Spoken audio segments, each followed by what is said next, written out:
it's quite hard because you don't train as much as you used to, because you just play so many matches within a year that there's not too much time to actually train, because you have to recover all the time and you don't want to get injured. And we're going a little bit like the NBA system, where it's play, travel, and hardly any time to train anymore. The good thing in the NBA system is that they have a really long preseason. Absolutely. So they can get fit in the preseason. We don't have a preseason anymore. No. We just play and play, and we don't have 1 month a year, which is a training month. There is no month of training.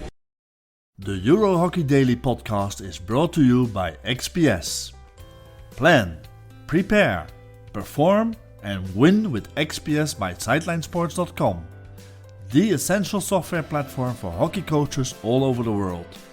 Not just for coaches here at the European Championship, but for all ambitious coaches eager to improve every day. A must-have tool for clubs who want to track the development of their homegrown talents. For more info, check out xps.promo/hockey.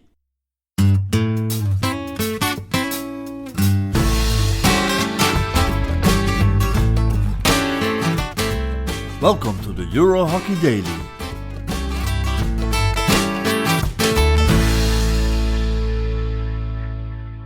Hello Mats, after the game against Ireland here, so you won 5-0 it was, I think. Correct, yes. And made it to the semi-finals. Tell me about the game. How did you experience it? Yeah, I think we didn't have a good start. We played really slowly in the beginning. They had a couple of chances, they didn't score. And then we had our first chance with Niklas Bain, who scored a very good backhand shot.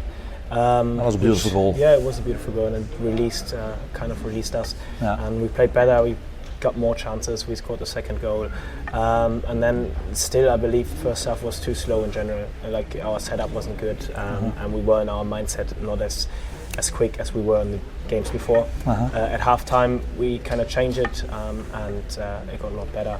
And I believe in the second half we were the stronger side and we dominated. Yeah.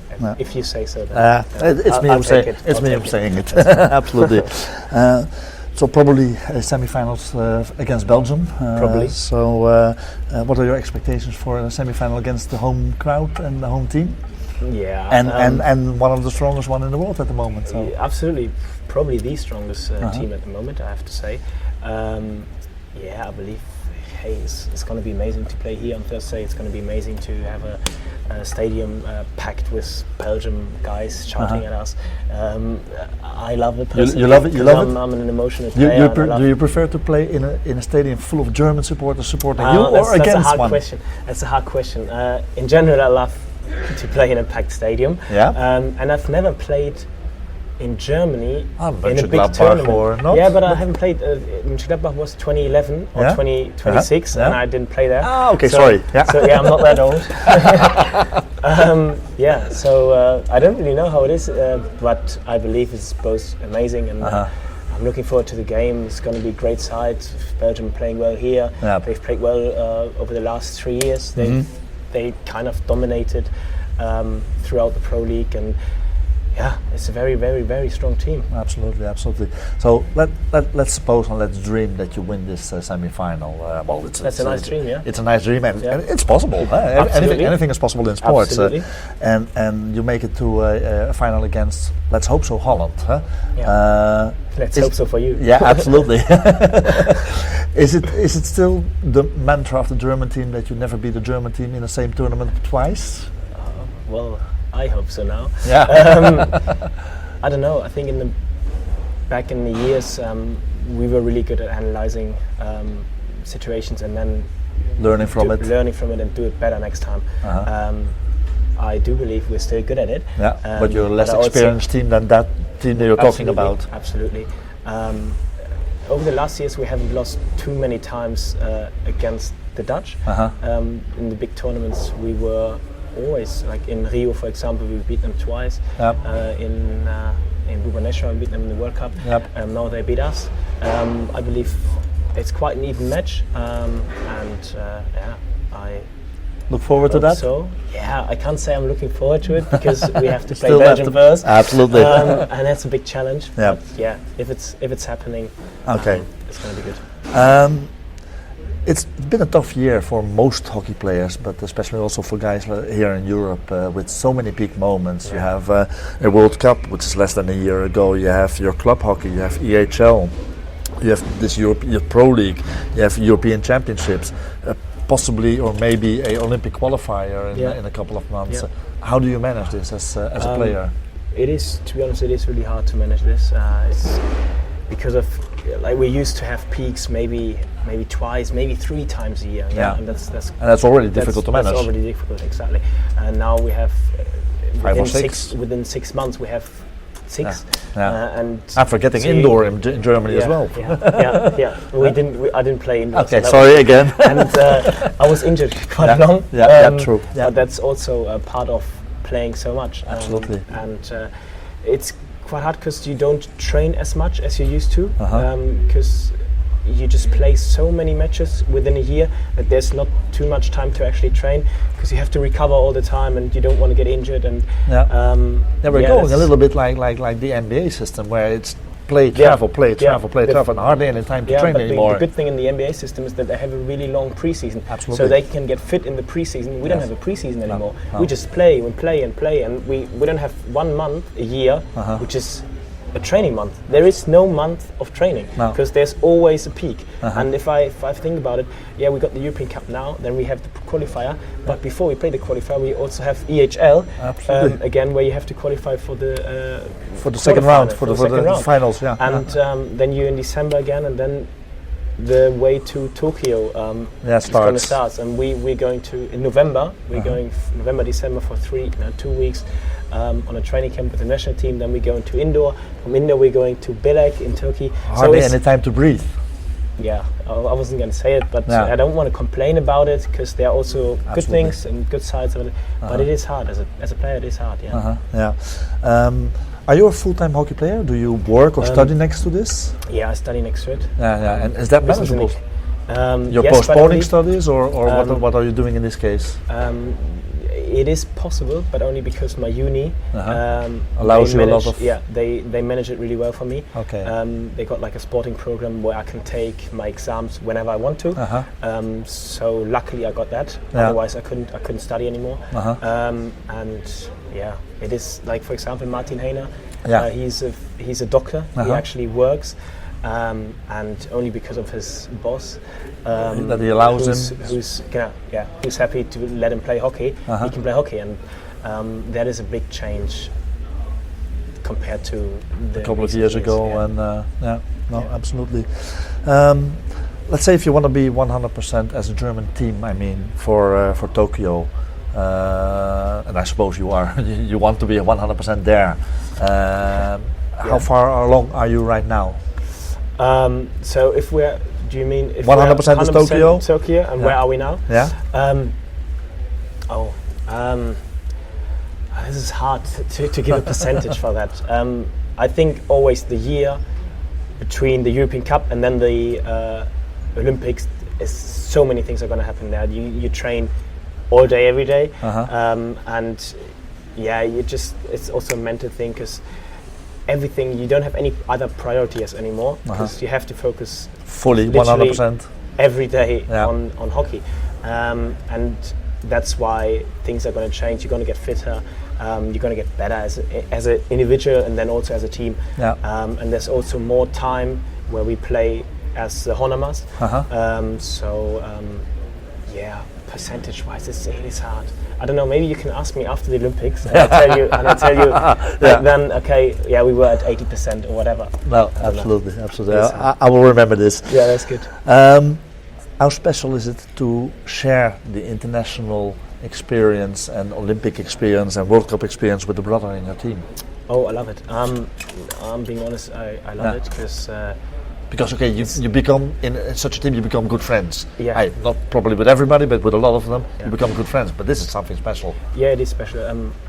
As you just said, I do have really good friends in this team. But having your brother alongside is just another. It's just another level. I can't really. It's really hard to explain that. Because I know he's going to be with me for all my life, and I know I shared this moment or those moments with him. Makes it even even more emotional and maybe even more special. Yeah. No, I can imagine. Mats, thank you very much, and good luck with the semi-finals against Belgium. Thank you.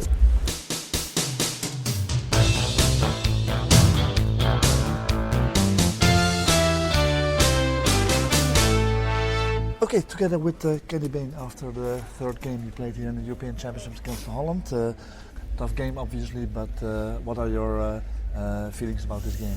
Yeah, I mean, to be honest, it was just a learning game for us. We went in thinking we can try and do something, but with all due respect to the Netherlands, one of the best teams in the world, if not the best team in the world, I think. Living in Holland for 10 years now, so I know a lot of the guys, and you know the level they're at. So is it special playing in Holland for you? For all of us, yeah. I mean, I think it's the third time like with a full cap playing against them. So for me, it's nice. Yeah, of course, living there, knowing the guys, but especially for the Scotland team, it's great. But to be honest, playing at this level is what we're here to do. So, and like I said, we're not here to make up the numbers. We're here to try and stay in A division, and that's our goal. That's not changed at all. So today's result means. Yeah, I read somewhere that you said that it feels like we're playing an Olympics for Scottish players. Yeah, definitely. I mean, it's the highest. We all say it's the highest level we can actually play, and the Olympic Games is probably the easiest way to say it. But again, it shows you the difference in level because we don't have much budget. We don't train together enough, so that shows from the game. It shows from the game the amount of little mistakes we make compared to them is day and night. So, but we can play hockey. It's not to say we cannot play hockey. We have some talented kids out there. I think Cal McKenzie is a young guy on the pitch. He was fantastic the last 3 games. Looks like a senior player already. So you got to give him that. And Andy Buell at the back for us has been fantastic. So and you've got your Lee Morton as well. Would you recommend your fellow Scotsman to playing in a Dutch hoofdklasse or overhand class? Well, there's one other guy who just moved over, Cammy Golden. He's just signed. He's very young though, so I'm expecting him to take his time. Number 11, Lee Morton, and Alan Forsyth, of course. They can both play. You can see that with the way their skills are, and but like you say, it's difficult when you're David and Goliath. Yeah. There's not many times David wins, is there? So, but when it does, but still fun to play. Fun to play Goliath. I mean, who doesn't want to play Goliath and also play in front of a crowd like that? So, absolutely. Great experience, but we're pretty disappointed in just what we try to do. We try to do things on the pitch, and sometimes we're not doing them, and that's really frustrating for us as a team. So, but right now our tournament starts on Thursday. So we play against Wales. I'm thinking Wales. Is it Wales we play? Yeah, probably. We'll still have to see what Wales does against Belgium. But that's true. We play.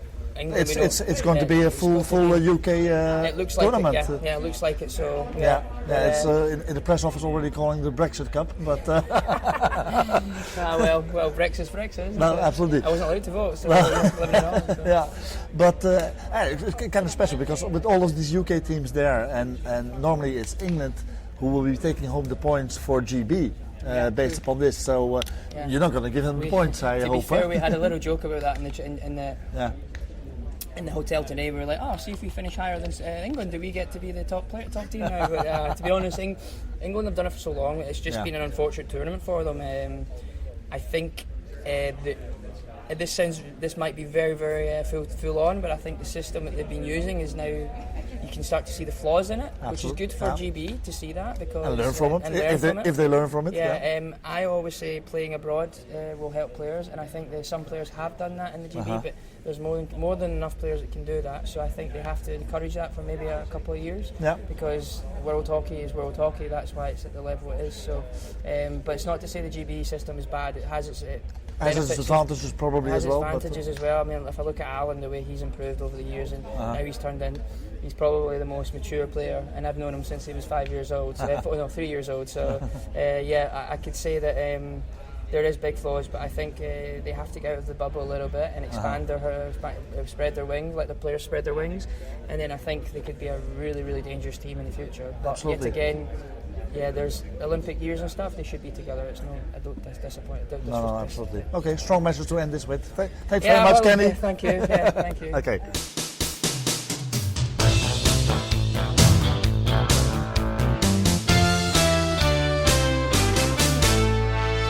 Together with Marc Salles after the game against England, and amazing result for you guys. You made it to the semi-finals.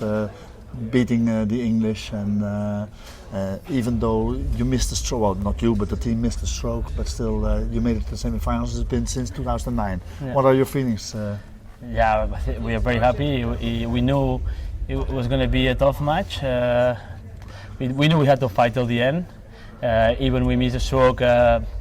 We were one down, so when you prepare the match, you never think like we are going to be one down. But even that, we fought really hard at the second half. We put 2-1 up. So at that moment we missed a stroke, but we know it didn't matter. With 3-1, they can come back again, and they did it in the Pro League this year. So we knew. You still have to come straight to the end. Yeah. So that's what we did. Yeah. Absolutely. What are your? Do you have a preferred opponent for the semi-final, or doesn't matter for you? I think at this point it doesn't matter because just happy to be there. Yeah, Holland or Germany, they both play very good. They have the different ways to play hockey, but I think both are very nice. Maybe Germans are better in defense and Holland more better in attacking. So it doesn't matter for us. We have to now to rest, to charge the batteries, and try to come back strong. So was it already a goal for you to make it this far and to dream of a direct qualification for Tokyo, or are you just happy already to be in a semi-final? No, we just told that about. It's very important to make the semi-final for us because it's 10 years without staying in the semi-final to play for the medals. But once you're here, you of course you dream to finish first and have the ticket for Tokyo. But it's only 2 games, so we will try. You will never know. Okay, congrats in reaching the semi-finals. Thank you, Marc. Thank you very much. Thanks for listening. Join us again tomorrow for a new episode of the Euro Hockey Daily on your Apple Podcasts, Google Podcasts, Spotify, or at studiohockey.com. Enjoy your hockey. Bye-bye. P.S. Today it's Wednesday, and Wednesday is Ladies' Day at the European Hockey Championships. At 10 o'clock in the morning, the English women play Belarus. At 12:15, it's Ireland versus Germany. At 6 o'clock, it's Holland versus Russia. And at 8:30, it's home country Belgium versus Spain. But in between, at 2:15, it's the para hockey finals. Don't miss it. Enjoy your hockey.